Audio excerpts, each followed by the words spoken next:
In the world of long-haul aviation, there is a massive battle going on right now. It's a clash of titans, really, between Boeing and Airbus, and it's going to define how we fly around the world for decades. This is the story of the Airbus A350 versus the Boeing 777X. So who wins? That's the big question, right? But the answer, well, it's not as simple as picking one winner. It's really about understanding two very different machines, built for two very different jobs. So here's how we're going to break it down. We'll start with their core design ideas. Then we'll compare the specs head-to-head, check out the incredible tech, analyze that crucial trade-off between flying far and carrying a lot of people, and finally, we'll see what the airlines, the actual customers, think. To really get this rivalry, you have to go back to how these planes were even conceived. They actually represent two completely different ways of thinking about how to build the next big jet.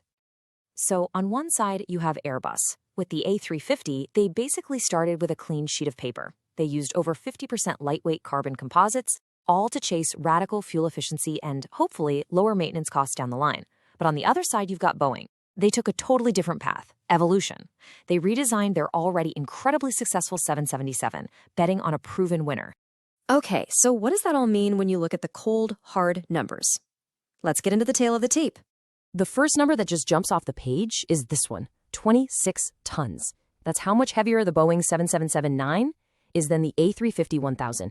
And believe me, that single number, that weight difference, is at the very heart of this entire competition. And here you can really see those core differences laid out. The 777-9 is just a giant. I mean, it is the longest commercial airliner ever built. It's heavier, it has a higher maximum takeoff weight, the whole shebang. The A350, on the other hand, is lighter, a bit more nimble. So Boeing is betting on sheer size, Airbus is betting on efficiency.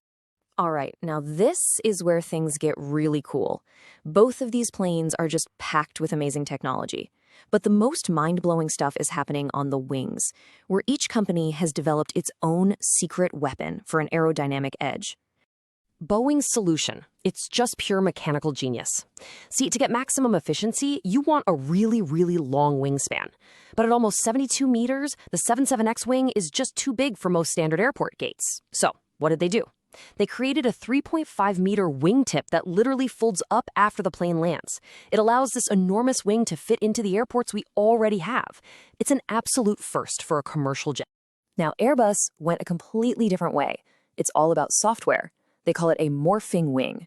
Instead of a big moving part, the A350's flight computers are constantly making these tiny little adjustments to the wing's surfaces while it's in the air. This subtly changes the wing's shape in real time, making it as aerodynamic as possible for any condition, which reduces drag and saves fuel. And you just can't talk about the 777X's technology without talking about its engines. The GE9X engines are the most powerful ever put on a commercial airliner. And to give you a sense of just how massive they are, get this. The fan at the front of the engine is wider than the entire body of a Boeing 737. It is an absolute engineering marvel. So, all this amazing tech and these different design philosophies, what does it all boil down to? Well, it comes down to a fundamental trade-off. Are you building a plane to carry the most people possible, or are you building one that can fly farther than anything else? That's the core mission. And right here, the 777-9 size advantage is just crystal clear. It can carry about 60 more passengers than the A350-1000. This makes it a true hub buster. It's designed to shuttle the maximum number of people between huge airports like Dubai and London, where getting a landing slot is incredibly valuable and difficult.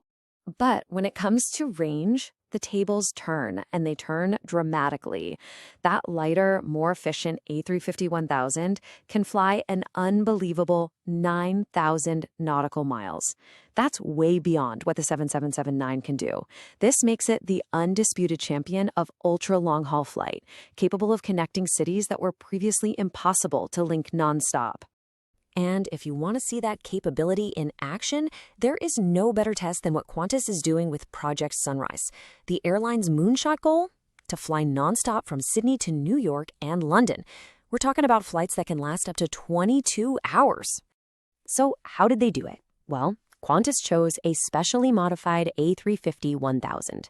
They added an extra fuel tank, they dramatically cut the number of seats down to just 238 to save weight, and they even designed this unique well-being zone on board for passengers.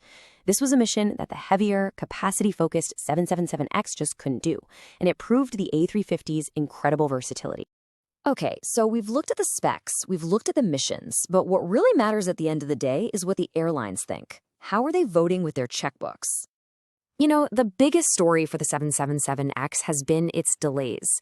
It was originally supposed to enter service in 2020, but certification issues have pushed its entry into service back by a staggering 7 years, all the way to 2027. And that long wait has given the A350 a huge head start to really establish itself in the market. Now, when you look at the 777X's order book, a critical fact just pops right out. It is heavily reliant on one single airline, Emirates. They hold nearly half of all the orders. Now, that's a massive vote of confidence, for sure, but it's also a big risk for Boeing if Emirates ever decides to change its plans. By contrast, the A350's order book looks totally different. It is way more diversified, with airlines from all over the world. We're talking key players like Qatar Airlines, Singapore Airlines, Cathay Pacific. With nearly 100 of the 1000 model already flying, it's a mature, proven plane that appeals to a lot of different kinds of airlines. All right, let's bring it all together. After looking at the philosophy, the tech, the missions, and the market, what's the final takeaway here? Well, at the end of the day, there isn't one better plane. It's not about that. What we have here are two different tools for two very different jobs. The 7779 is the ultimate hub buster, built to carry the most people. The A350-1000 is the versatile champion, built for extreme range and incredible flexibility. And that leaves us with one final question for the future. As the world keeps changing, which of these strategies is going to win out? Will airlines need that raw people-moving power of a hub buster? Or will the future of travel be defined by the go-anywhere, connect-any-2 points flexibility of a versatile champion? I guess the next decade is going to give us the answer.